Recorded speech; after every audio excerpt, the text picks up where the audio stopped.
BRS ప్రభుత్వం హయాంలోనే Huzurabad MLA పాడి కౌశిక్ రెడ్డి ఆయా పోలీస్ స్టేషన్లో 27 కేసులు నమోదయ్యాయని, అలాంటి రేవంత్ రెడ్డి తమపై అక్రమ కేసులు పెట్టిస్తున్నాడంటూ కౌశిక్ రెడ్డి చెప్పడం హాస్యాస్పదంగా ఉందని సుడా చైర్మన్ కె నరేందర్ రెడ్డి తీవ్రంగా ఖండించారు. నగరంలో ఆయన మీడియా సమావేశంలో మాట్లాడుతూ కౌశిక్ రెడ్డి చక్కని పూస అని, అతనిపై గతంలో ఒక్క కేసు కూడా నమోదు కాలేదని స్వయంగా బీఆర్ఎస్ మాజీ మంత్రి హరీష్ రావు స్పష్టం చేయడం విడ్డూరంగా ఉందన్నారు.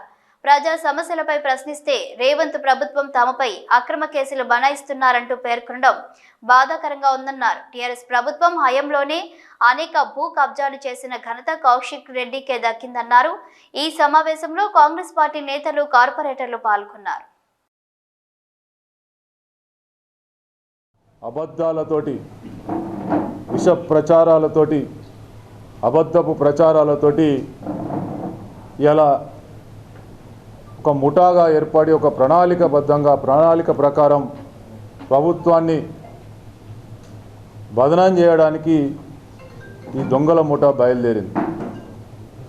మీకు స్పష్టంగా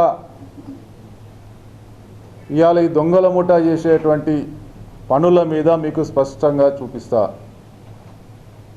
వాళ్ళు మాట్లాడిన దానికి, మీకు ఇచ్చినటువంటి లిస్టుకు దయచేసి ఒక బాధ్యత గల ఫోర్త్ ఎస్టేట్ మీరు కూడా నిర్ణయించాల్సిన అవసరం ఉంది. దయచేసి ఇవాళ మొన్న కరీంనగర్లో ఆదివారం రోజు జరిగినటువంటి కౌశిక్ రెడ్డి అనే దుర్మార్గుడు చేసినటువంటి కథకు మరి గతంలో ఏమేం జరిగింది, ఇవాళ ఏ విధంగా రాష్ట్ర ప్రభుత్వాన్ని రేవంత్ రెడ్డి గారి మీద మాట్లాడుకుంటూ బదనాం చేస్తుండు.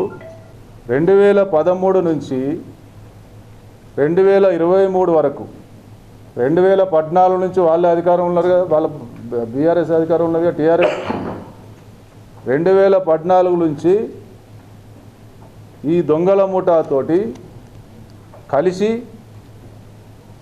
మరి కేసులు అయితే దానికి రేవంత్ రెడ్డి ప్రభుత్వానికి ఎట్లా బాధ్యత అవుతుంది?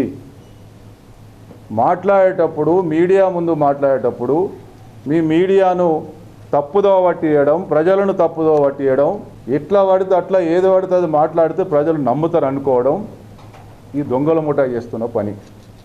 అందుకే ఈ దొంగల ముఠా చేసేటువంటి వ్యవహారాన్ని బట్టబయలు చేద్దామనే మీ అందరికీ కూడా ఇవి అందజేస్తాం.